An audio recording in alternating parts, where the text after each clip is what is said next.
RMC, c'est déjà demain. Anthony Morel, Anthony, Facebook est au cœur du mouvement des Gilets jaunes.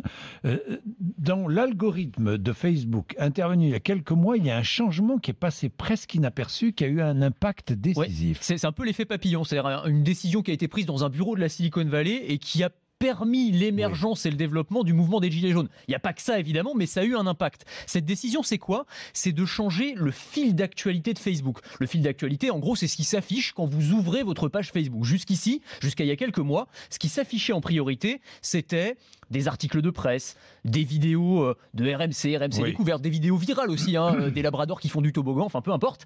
Et Mark Zuckerberg a dit, maintenant on arrête. On va mettre à la place de ça, ce qu'on va mettre en priorité dans le fil d'actualité des gens, ce sont les contenus qui sont publiés par leurs amis, par leurs voisins, par leur famille, des pages et des groupes d'intérêt qui pourraient potentiellement m'intéresser en fonction de ce que j'ai liké les semaines et les mois auparavant. Et ça va être un terreau extrêmement fertile pour le développement d'un mouvement comme les Gilets jaunes. C'est-à-dire que du jour au lendemain, vous vous retrouvez sur un Facebook où vous allez avoir, il suffit que, en gros, vous ayez un voisin ou un ami qui ait liké une page « J'en ai marre de payer trop d'impôts » ou « Macron démission » pour que vous aussi, on vous propose ces contenus-là.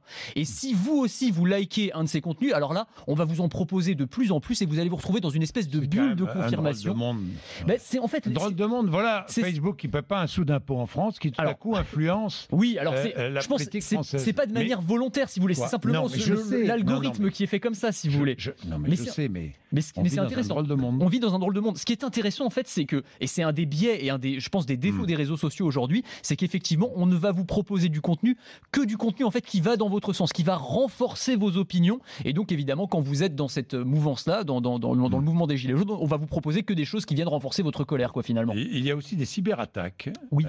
Ministère de la Justice, URSSAF pris pour cible. Exactement. C'est passé sous le radar, mais ces derniers jours, il y a plusieurs sites institutionnels qui sont tombés, c'est-à-dire qui ont été rendus complètement indisponibles par des attaques informatiques de militants qui se réclament des Gilets jaunes ou proches des Gilets jaunes. C'est toujours très compliqué de dire d'où ça vient exactement, ce qu'on appelle des hacktivistes, avec un H, mélange de hacker et de activiste. Bah oui, c'est le mot qu'on utilise, des hacktivistes. Et donc, effectivement, il y a eu un certain nombre d'attaques qui ont été repérées par les experts en sécurité informatique. On ne sait pas exactement d'où ça vient, mais en tout cas, ça intéresse et ça inquiète beaucoup les services de renseignement français. Une solution, ne plus aller sur les réseaux sociaux. Ah oui, bah alors là, c'est la solution extrême. C'est compliqué, je pense, parce que ça fait partie de notre vie quand même, Jean-Jacques. Ça vous gênerait d'être sans...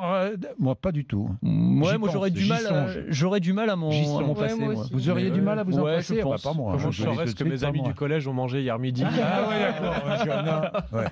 Alors, mais c'est plus que ça. Merci.